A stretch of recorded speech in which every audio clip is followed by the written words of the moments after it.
कक्षा 5वीं के छात्र एवं छात्राएं आपके समक्ष एक नाटक लेकर प्रस्तुत हो रहे हैं जिसका शीर्षक है न्याय की कुर्सी। इसमें हम पीले वाले लड़कों का अभिनय करेंगे। नमस्कार, हम इस नाटक में किसान का अभिनय कर रहे हैं। नमस्कार, मैं इस नाटक में राजा भोज का अभिनय कर रही हूँ। नमस्ते, मैं इस नाटक में मंत्री का अभिनय कर रही हूँ। नमस्ते, मैं इस नाटक में दरबारी का अभिनय कर रही हूँ। नमस्ते, हम इस नाटक में सिपाही का अभिनय कर रहे हैं। नमस्ते, मैं इस नाटक में विद्वान पंडित का अभिनय कर रही हूँ। धन्यवाद।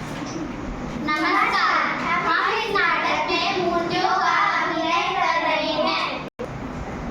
उज्जैन की प्राचीन और ऐतिहासिक नगरी के बाहर एक लंबा चौड़ा मैदान था। यहाँ वहाँ टीले थे। एक दिन लड़कों का एक झुंड वहाँ खेल रहा था।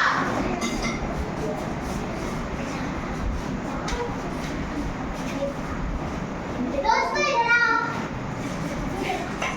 मैं हूँ राजा और तुम सब मेरे दरबारी। तुम अपनी फरियाद लेकर आओ, मैं उनका फैसला करूँगा।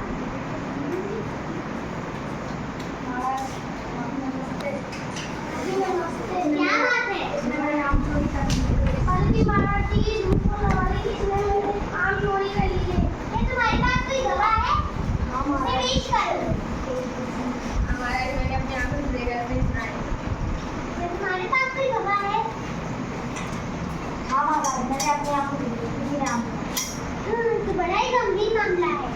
अब चलाओ, तुम इसे अपने घर ले जाओ। अगर कल इसमें 15 आम होंगे तो तुमने चोरी की होगी, और कल अगर इसमें 10 आम होंगे तो तुमने चोरी नहीं की होगी। अगले दिन तुम्हारा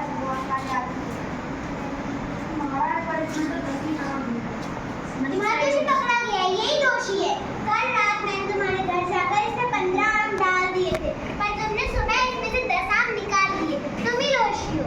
सेनापति, इसे जेल में डाल दो।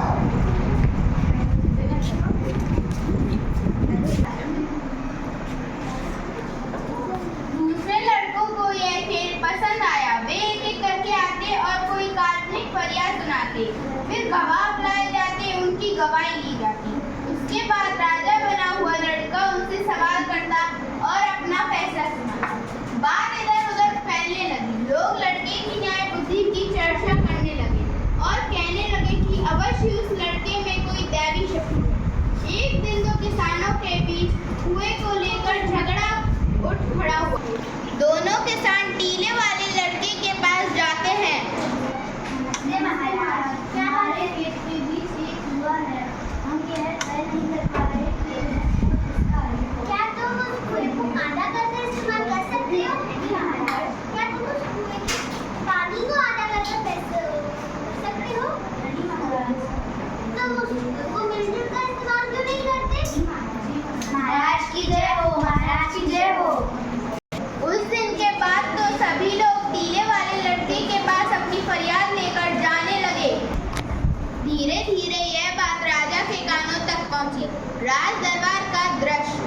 क्या तुम्हें पता है, वह टीले वाला लड़का टीले पर बैठकर सबकी फरियाद सुनता है और अपना फैसला सुनाता है। चलो चलो, ये बात महाराज को बताते हैं। चलो। नमस्ते महाराज। क्या आपको पता है वह टीले वाला लड़का सबकी फरियाद सुनता है और अपना फैसला सुनाता है? उस छोकरे की ये वजह है कि उसको मुझसे अच्छा न्याय करते समझे। मैं इनकी सुबह विश्वास नहीं करता, मैं खुद जाकर देखूंगा। ऐसा कहकर राजा अपने लाभ लश्कर के साथ उस मैदान में पहुंचा जहां लड़के अपना प्रिय खेल खेल रहे थे। बड़ी देर तक राजा उनका खेल देखता रहा। वह स्तंभित रह गया। उसने मंत्री से कहा, इतनी छोटी उम्र में इतनी बुद्धि होना आश्चर्य की बात है। जरूर इस लड़के में कोई दैवी शक्ति है। इसकी बुद्धि के सामने तो बड़े बड़ों को लोहा मारना पड़ेगा। महाराज, यह रोज वाला लड़का नहीं है। वो तो बीमार है। ये तो उसका साथी है। क्या इसका मतलब इस टीले में ही कोई सैनिकों ऐसे खोलो।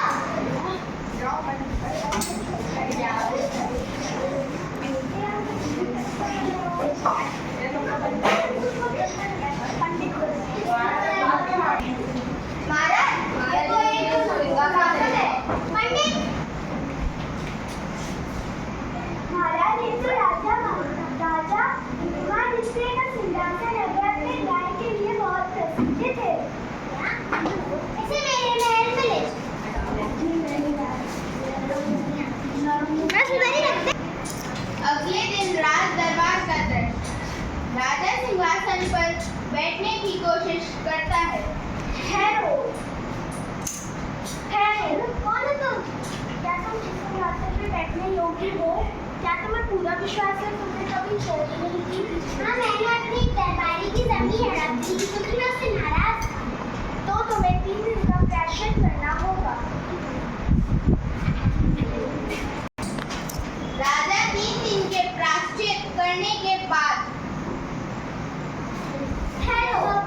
तुम्हें 3 दिन तक फिर प्रायश्चित करना होगा।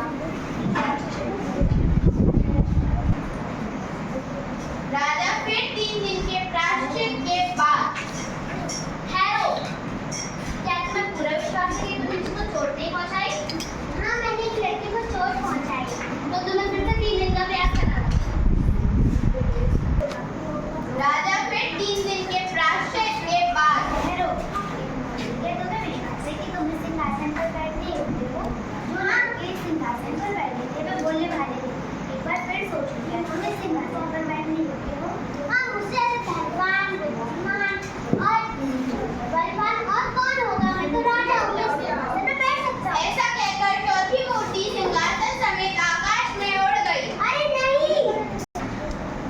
इस कहानी से हमें ये शिक्षा मिलती है, हमें घमंड नहीं करना चाहिए, हमें कभी लालच नहीं करना चाहिए, हमें सबकी मदद करनी चाहिए, हमें कभी